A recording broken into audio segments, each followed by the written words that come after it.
Good morning, this is Nick from About 6 Acres. Welcome to Tip Tuesday. If you want to save some money in your homestead or in your garden, learn this skill. How to graft your fruit trees or other woody shrubs that you have in your garden.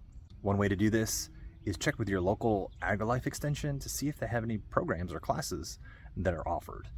Or check with your master naturalist or master gardener group, or maybe your local college. Maybe they have some free classes or some inexpensive classes that you can learn how to graft or bud your trees. So I went to a grafting and budding class that was hosted by the Texas AgriLife extension here, and for a nominal fee, 40 bucks. That's like one to 3 gallon fruit tree right there. Okay, and I learned how to make about 4 easy grafts and budding techniques on fruit trees that's going to help me in my orchard. So I'm going to show you what I have, and later videos I will show you how to do those grafts. So let's take a look. Grafting is you're taking a piece of the tree or plant that you want and attaching it to a rootstock. So the rootstock is what is going to hold the root, and that is usually the, you want the same species, and that's going to have, some type of either resistance to soil-borne diseases or fungus in there. So for this apple, the rootstock is M7, and we can look that up later to see what that is. But the species of apple that I'm attaching, so this color here, is Williams Pride apple. And normally when you graft, so you're attaching the scion piece, so the species you want, to the rootstock, you want at least, 2 buds.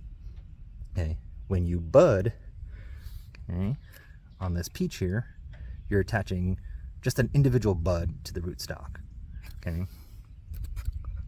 For this graft, it's a very simple graft. You can see where the two are together.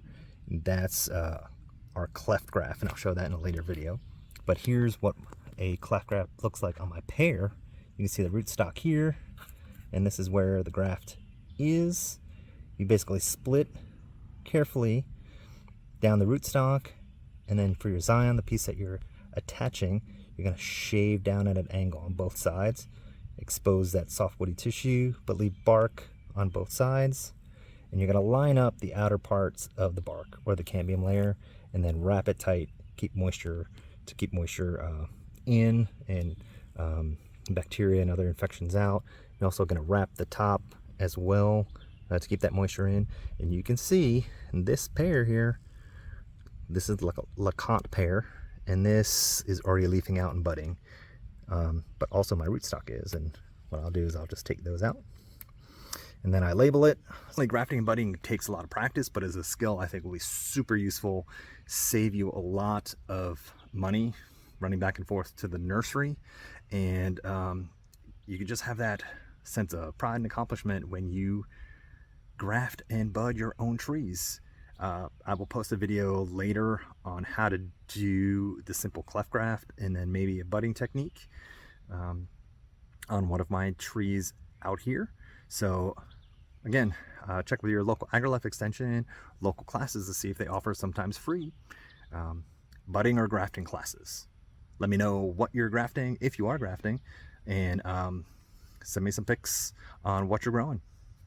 Till then, catch you later. Have a great week.